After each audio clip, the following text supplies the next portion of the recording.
Okay, we have a short lesson on antimatter, and it kind of sounds like a strange scientific sci-fi movie kind of word, but it's actually a real thing.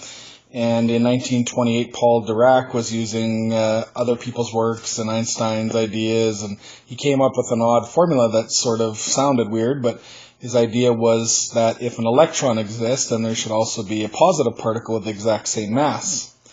And later on in 1932, we saw a cloud chamber picture like we saw in the last lesson that looked like two exact same things, but one went in the opposite direction, which would mean that it would be an opposite charge. So Anderson verified that this is indeed true using the radius and charge to mass ratios of the electron, and saw that it would be the same thing if it was the exact same item except a positive particle, and that was the first antimatter particle discovered. We tend to call it a positron because it's a positive electron, but we could also call it an anti-electron. So basically up till now we've only said there's ever been three particles, electron, proton, and neutron, but now with this existence of antimatter we actually have three more. We actually have the anti-electron or positron, we have a proton and antiproton, and we also have a neutron. So the antimatter or the antiparticle would be an antineutron. So it kind of sounds weird that it's neutral, the opposite would be the opposite, but they both end up being the same mass, the same charge, but they're created in a different process. That's why we identify them as being something different. So in terms of labeling them, if it was an electron, we usually use E minus. If it's a positron, we say E plus. A proton, we typically write it as plus. An antiproton would be P negative. And if it's a neutron, because it's zero, we usually just say neutron, and then antineutron, we just put a little line over top. A couple of key things that happen with antimatter and their particles is we get, if you collide an electron and a positron together, because they're the exact same mass, exact same energy, just opposite charges, what happens is that we get a process that we call total annihilation. So what that means is both particles basically destroy each other and their entire mass gets converted into energy.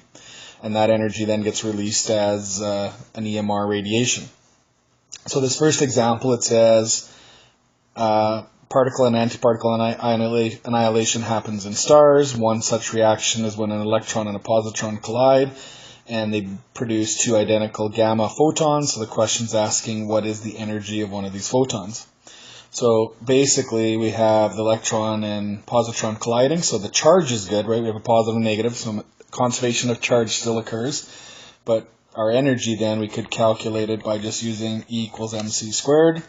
So if we took the mass of a electron or positron, they're both the same, and times it by the speed of light squared, we can actually calculate what the energy of that particle is once it converts it into an EMR radiation. So if we take 9.11 to negative 31 times it by 3 to the 8th squared, we get an answer of 8.2 to the negative 14.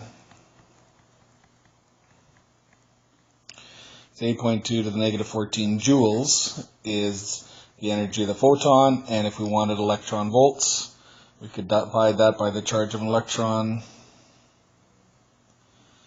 and that would give us 5.12 times 10 to the 5 electron volts. Or we could say it's 512 kilo electron volts, or even 0.5 mega electron volts, however we want to do it. So the idea is pretty simple. These particles are opposites. If they hit together, they're going to totally annihilate each other and just turn that mass into energy. Modern medicine has actually used some of this to our advantage. A Peck Scanner basically is a positron emission tomography. So what it does is they inject an isotope like fluorine 18 into a person's body. As it moves through your body, it emits positron through collisions with electrons and beta positive decay. And we think, okay, well, beta positive is bad because it's going to give off gamma radiation, but we can see the energy levels are pretty low, so it's not a huge health risk.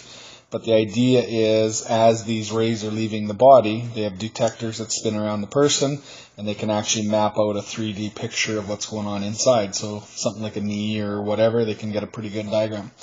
And with modern changes now, some hospitals are replacing PET scanners with a CT scanner, which is just basically a computer-generated type scanner too. So between the combinations, we get a pretty good way to get a digital image of the internal organs or bone structures or whatever of people that have been injured or having medical issues. So it's kind of a cool idea that you can actually take some of this physics and apply it to medicine for something good. And that's all for this lesson.